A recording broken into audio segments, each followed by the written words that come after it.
Chapter 4. Ice. Ice, Terry thought. He felt frozen to the spot, chilled through. He felt as if he'd turned to ice. And then he felt hot with anger. I can't believe someone would do such a cruel thing, he said finally. Nikki didn't answer. She just stood there, obviously upset. There's only one person mean enough to do this, said Terry. And you know who it is as well as I do. Don't start anything, Terry, please, said Nikki. I haven't started anything, but I'm ready to finish something, said Terry heatedly. Alex is behind this. It can only be Alex. Terry, no, please don't. Nikki clutched his arm. It wasn't Alex. Alex likes me. You're wrong. You're not thinking clearly. Listen, Nikki, I know that. You don't know who it was. If you say anything to Alex, it will only make things worse. Yes, but I can't just, please, Nikki repeated. Let's just forget it. Forget it. Terry was shocked that she could even suggest such a thing. It's just a joke, she said. It's mean and stupid, but that's all it is. If we pretend it never happened, whoever did it won't get any satisfaction. Terry could see that she was probably right, but he didn't like it. Just not mention it? Right, said Nikki. And not act upset.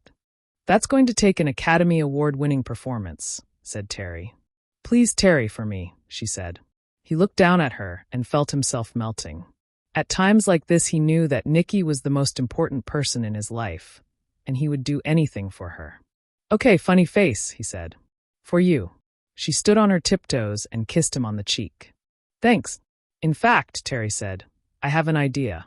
Let's walk home by way of Pete's Pizza. We can practice our Academy Award performances over Cokes. Nikki smiled again, a genuine, loving smile. You're on, she said. Pete's Pizza was one of Shadyside's most popular teen hangouts, and that day it was jammed, both with kids from Shadyside and from the nearby junior college. Terry and Nikki were lucky to find a tiny booth vacant.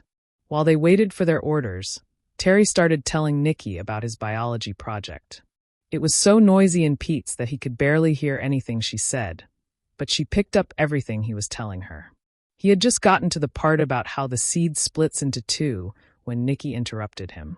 Terry, look, she said, pointing. He followed the direction of her finger and saw Justine standing in a phone booth, a serious look on her face. Maybe we ought to ask her to join us, Terry said. She told me she wants to get to know you better. Okay, said Nikki. We'll just keep an eye on her and... She stopped speaking, and a strange expression came over her face.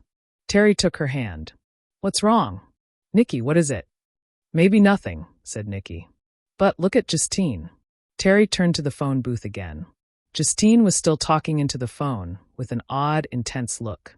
It was as if she'd changed into a different person, older and cruel.